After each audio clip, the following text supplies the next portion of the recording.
guys, welcome back to Harbinger Breakdown. I'm Isabella Chavez. This is my assistant. Assistant? Dang. Yeah. I'm Andrinika Aimable.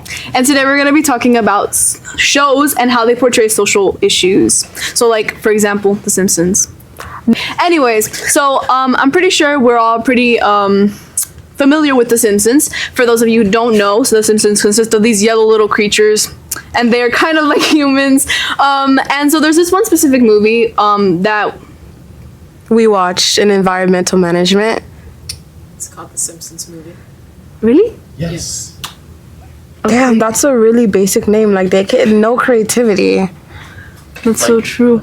Anyways, We watched this movie in ACE Environmental Management, which we're just finding out has this most basic name ever. But it portrayed some of the, I wouldn't say political, the environmental issues that we currently go through. The premise of the movie is about they have this container of they have a pig. They have pig a pet poop. pig. Remember the pig tank in the lake?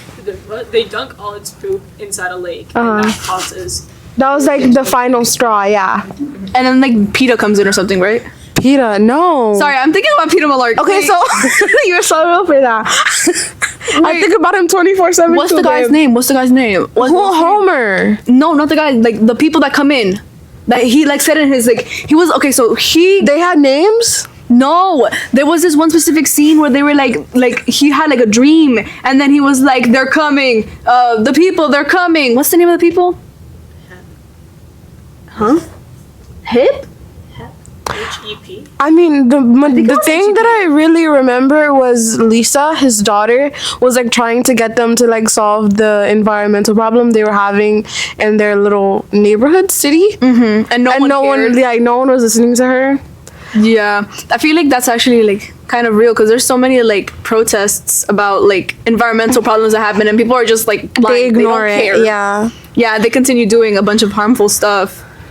I mean, fast fashion. And I feel like, okay, like, right, the Simpsons in general, like, they do a bunch of predicting, and they bring a lot of Awareness, problems. yeah. Yeah, and they, like, use humor to portray it, kind of like South Park. But I feel like The Simpsons is different than South Park in that way because although it's using humor it's also bringing awareness to more it's not than as offensive. Yeah, than South Park. Yeah. Even though both of them are not my cup of tea, I don't like when controversial things are like the only way to make people aware of it is by making them laugh or making a joke about it. I feel like we as a society have moved on so far from that to the point where we shouldn't have to laugh so that we can understand something. Yeah, I agree. See, kind of like how 911 does it. By the way, the name of the people in The Simpsons were the EPA. Yes! Environmental protection. I was thinking of PETA. I was close enough. EAP, like EPA. I was close.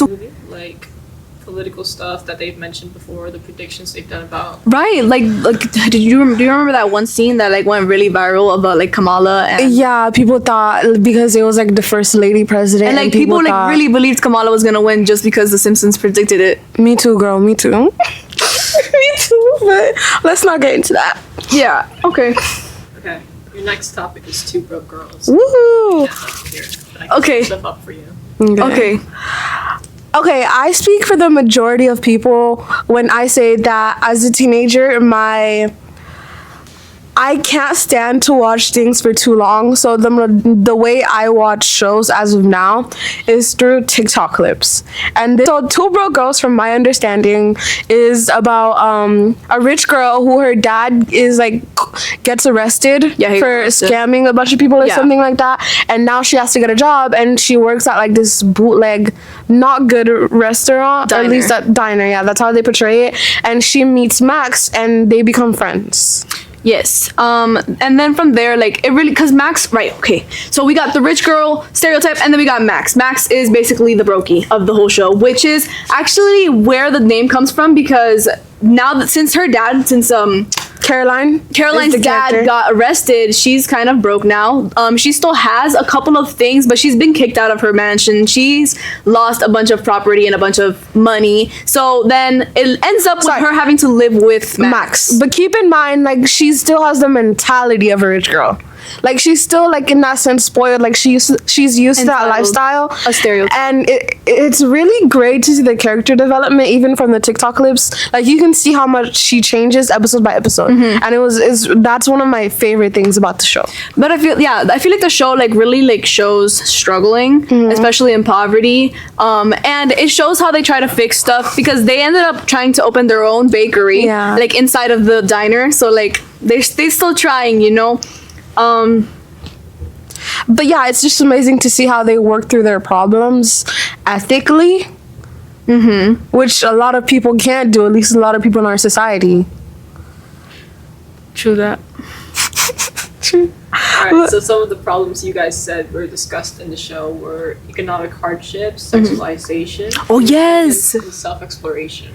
Sexualization, because of the guy. girl, Because of the guy. What's the guy's name? The chef. Oleg. And then Jennifer Coolidge is in it too, and she's Sophie. She's Sophie. Yeah, but I mean, getting outside of the show, talking about one of the actresses, which I felt really bad for her she goes through a lot in Hollywood, because a lot of people just call her ugly, and that she only has, big. We're talking about Max. Oh yes, right, the sexualization. No, because she got cheated on by her boyfriend, and then, like, it was only because Max got cheated on. Right, Max got cheated on by her boyfriend, and it's like he only likes her because of her body. Like, he wanted her body. Get it. She has a great body, but come on now. Like, she's so funny. She's, like, spunky. She has, like, this little bit of sassy attitude to her, and she works so hard to become everything she becomes in the end of the series, and you could really see that. Yeah. So how does the show kind of resolve this issue, or, like, bring to light how it should They don't so the show doesn't really resolve the issue that they go through like while they're being sexualized, but it shows that the characters, like, they actually just grow out of it, and they don't care about They're mature. No, they don't care. They don't listen to what these people are saying, right? They use it as a sense, I would say they use it as motivation to better themselves. Yeah, and, like, they kind of just, like, make fun of them, and they're like, oh, Oleg, stop it. Oh, you're such a weirdo, Oleg. Or, like, stuff like that. But keep in mind, like, the show wasn't really set in the time that we are now, where everybody's, like, quote unquote so woke. This was, like, what, 2016? Yeah. Ish. So it was the era of, like, where people were starting to have, like, the Me Too movements and, like, all these other movements for women and people of color. I hope you guys enjoyed this episode and you're willing to come back for more of me and Isabella. Bye. Ew.